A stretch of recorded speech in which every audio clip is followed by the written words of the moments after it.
Missouri Mid-South Conference. I bring you greetings from my backyard as the sun is rising here in Texas. I bring you greetings next to a tree that feels like my spirit, for when this tree in the late summer begins to shed its leaves, it drapes, it weeps, and you can kind of see that now that it is draping.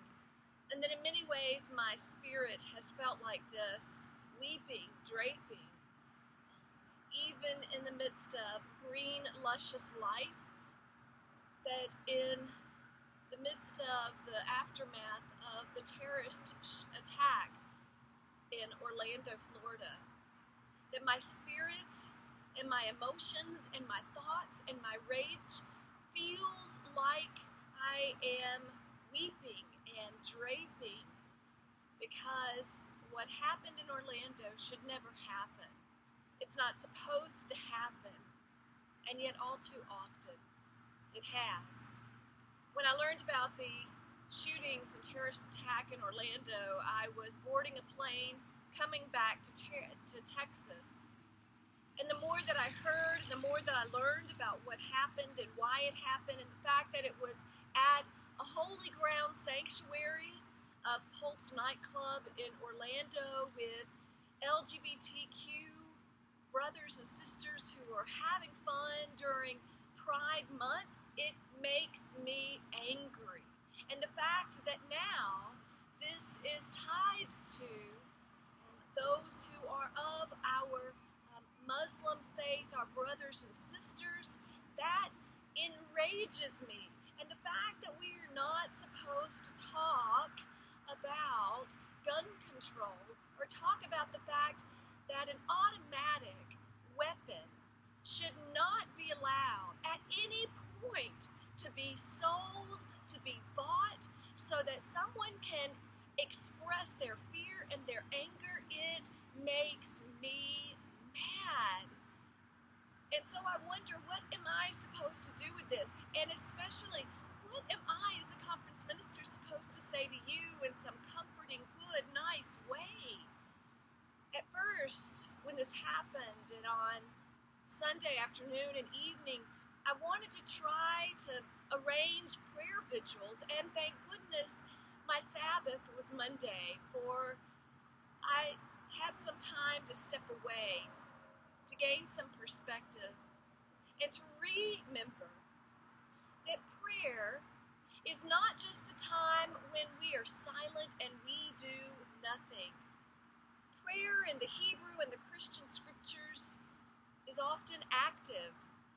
It is the energy that God puts into us as a way to express our pain, our hope, our lament, our yearning, our rage, in a way in which the Creator offers us this space where we can be and where we can hopefully be recreated again. And so that is my offering to you this morning, that I invite you, wherever you are in the Missouri Mid-South Conference, that yes, you have prayer, but that it not be silent, and that it not be a moment of just hoping, but that our prayer energy must now be active.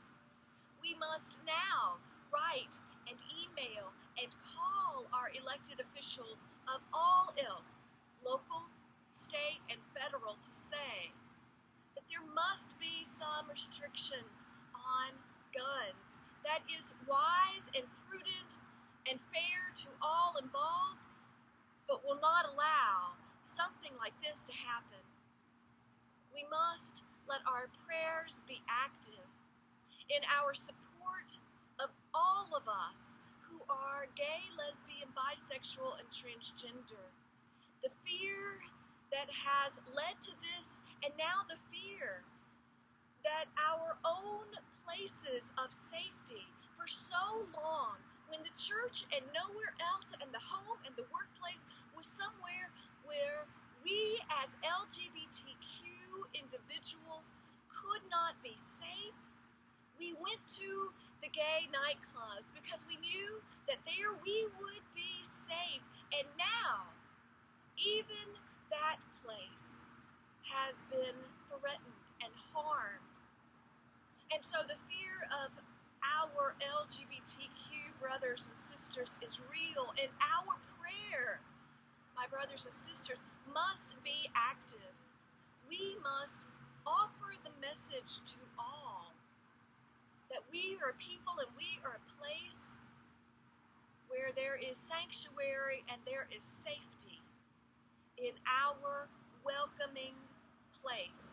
Now, some of you may say, but Ginny, we live in the outskirts of Missouri.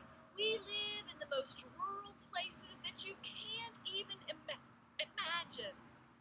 That those who are gay, lesbian, bisexual, and transgender and questioning, they don't live in the rural places of Missouri. And I would say that if our research shows that 1 out of 10 humans is or self-identifies as gay, lesbian, bisexual, transgender, and questioning of some way, that unless you live in a town of less than 10 people, you have LGBTQ individuals among you.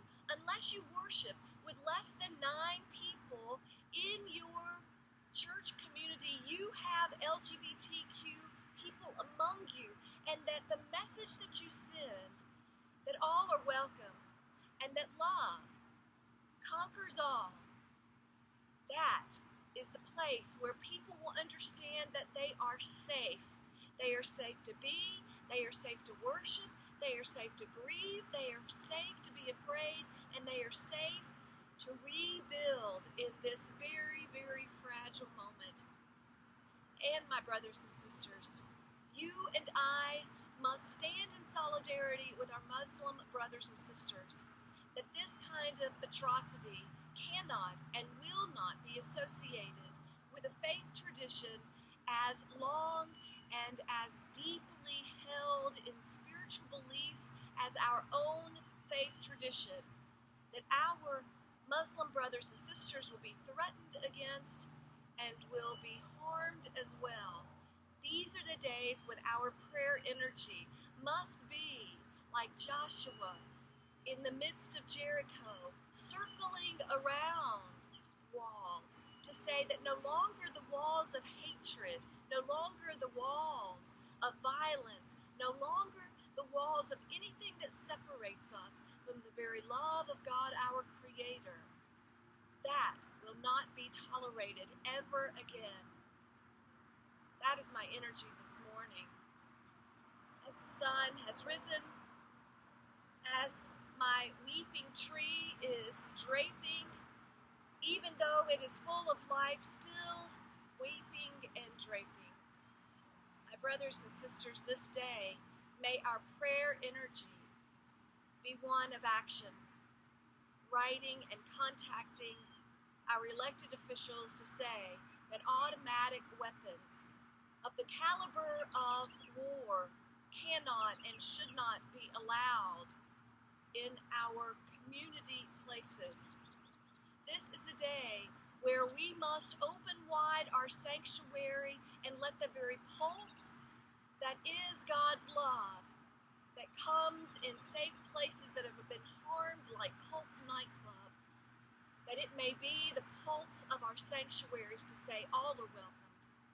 All are allowed to be who God created us to be, so that those who are of all faith and no faith at all may know and experience the very love, the very depth, the very peace of God, our beloved, who holds us together, who weeps with us, and who gives us the energy of prayer to co-create a new way of being.